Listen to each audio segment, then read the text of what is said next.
We are about a week out from Easter Sunday. It's one of my favourite times of year, one of my favourite times to host as well. I have dreamt of hosting Easter Sunday here at the Bluestone Villa ever since we moved in, but with kind of disrepair from renovations, a pandemic with multiple lockdowns. Last year, after 4 years of living here, was actually the first time that we were able to host anybody on Easter Sunday. My family came round, it was a lovely day. It was actually beautiful weather, kind of early-ish April. And we even sat out on our patio, out in the very back there, until 10 o'clock at night, having drinks, having the fire pit going. We did a little egg hunt in the garden for my niece, and it was just a really beautiful, lovely day. And I thoroughly enjoyed myself, thoroughly enjoyed hosting. And once again, we are approaching that time of year. So I thought I would share my Easter Sunday table with you, just in case you're looking for any inspiration or ideas of how you can do this next Sunday as well. So with all of my tablescapes, I've shared a few on here before. I really like to kind of lean on natural elements, and I always try and use stuff that I predominantly already own. I very rarely buy anything. I will insert a picture here of what my Easter Sunday table looked like last year. That's the kind of vibes I'm going for again, but it won't be exactly like it because I don't have exactly the same kind of like bulbs and flowers and what have you, but I can kind of walk you through that. We're going to kick off with what I put in the center of my table, which last year was some little like pots or bowls with bulbs in it. I think they were all mostly mascari bulbs. I don't have mascari bowls this year that are kind of like readily available to put in pots and what have you. I'm still going to go down a similar route though with what I'm planning. So first of all, in the absolute center, I'm going to use this pot here. It's a really kind of like rustic terracotta pot, which is definitely the kind of style of the moment. But this one is particularly Easter inspired because it's actually a cracked egg shape. I don't know if you can see that.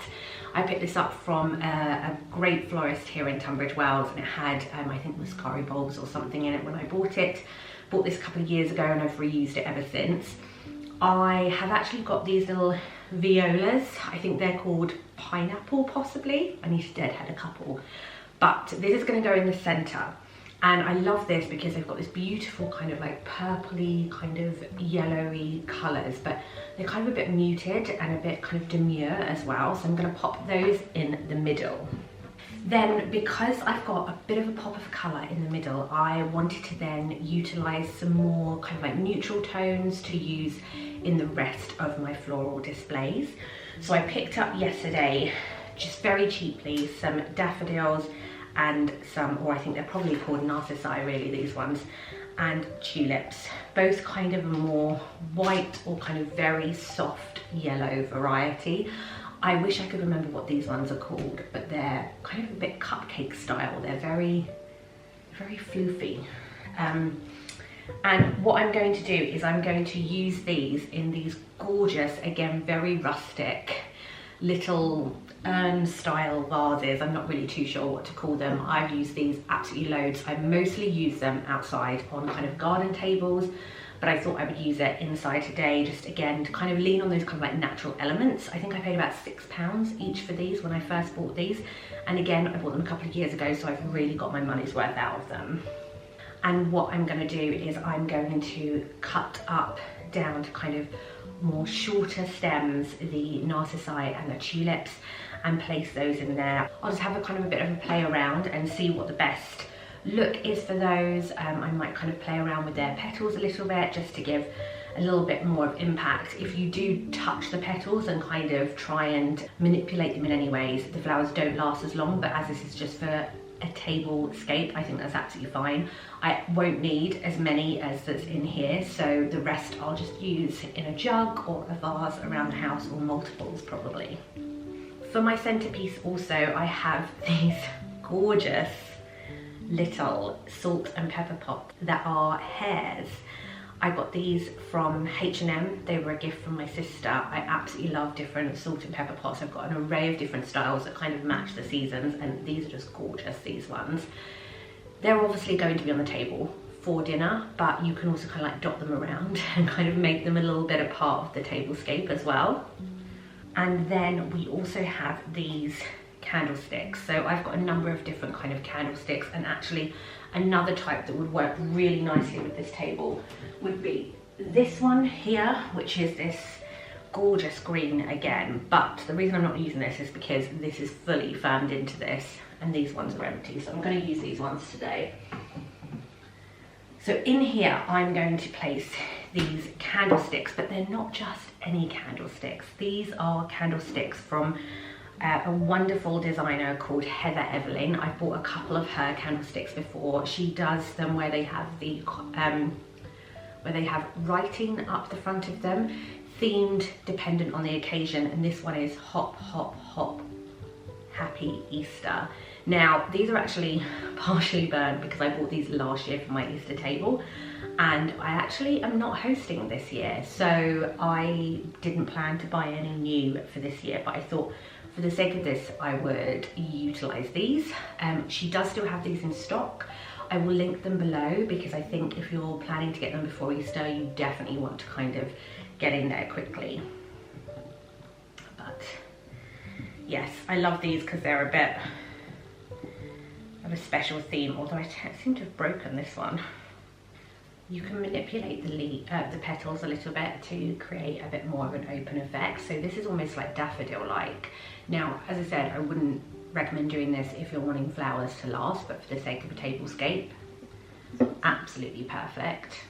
I like to pop the little bunnies, so one's facing one way and the other is facing the other way, because then it's like you've got one on each side. I also had this little fella that James's mum bought me, I think last year.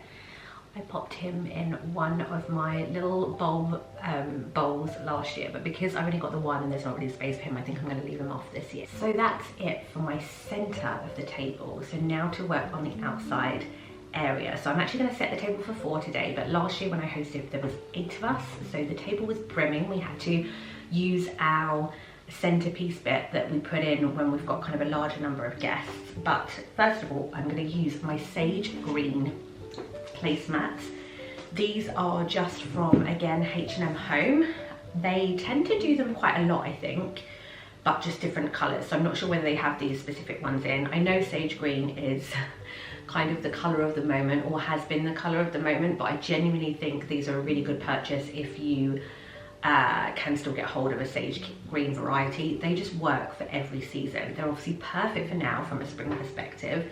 They look lovely in summer as well, again, because they're that kind of like light, natural shade. And then once you move into autumn, you can mix and match kind of like the earthier tones for that kind of autumnal vibe. And then again, Christmas and kind of winter, I tend to use a lot of kind of like fresh foliage for my tablescapes. So again, they work really, really beautifully. So they're just so versatile and a really, really good investment. I've had them for, I think, 3 or 4 years now. So yes, very good. Then napkins. I have an entire box full of napkins that I have in my cupboard over there. It's the original Victorian cupboard, and I store in there kind of all my different plates and knickknacks and what have you that James can't stand. I think for today I would utilize, well, these are gorgeous and would work really, really beautifully on a tablescape like today's, because it's kind of got this spring flower motif embroidered onto it. These are actually, or these were my grandmother's, but I'm actually going to utilize instead my grey linen ones, which were from Marks and Spencer's a number of years ago. Now what I do with these is I do kind of fold these up so that they do have kind of like the bunny ears at the top. Controversial, I don't know, but I'm not a fan of putting the egg in the middle. I just kind of think it's not needed, and you'll see why when I do this. And also it's like, where are you putting that egg when you finish with it? It's just not a vibe for me. But I do like to use like the bunny ears, and actually I have to say I was doing that before I saw it on Instagram, so whatever.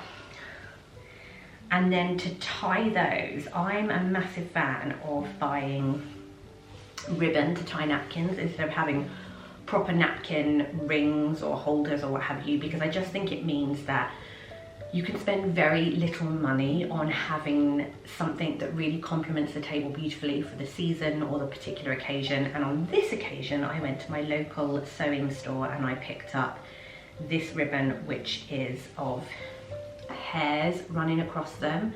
The one thing I always do is never buy enough. So sometimes like the tie is a little bit short, but again, I used these last year for the first time, and I'll just use them year in, year out around this time of year. So I think, again, really cost-effective way of having a little bit of a unique slant on your table. I also have from Heather Everling the most gorgeous item I think I've probably ever purchased from her.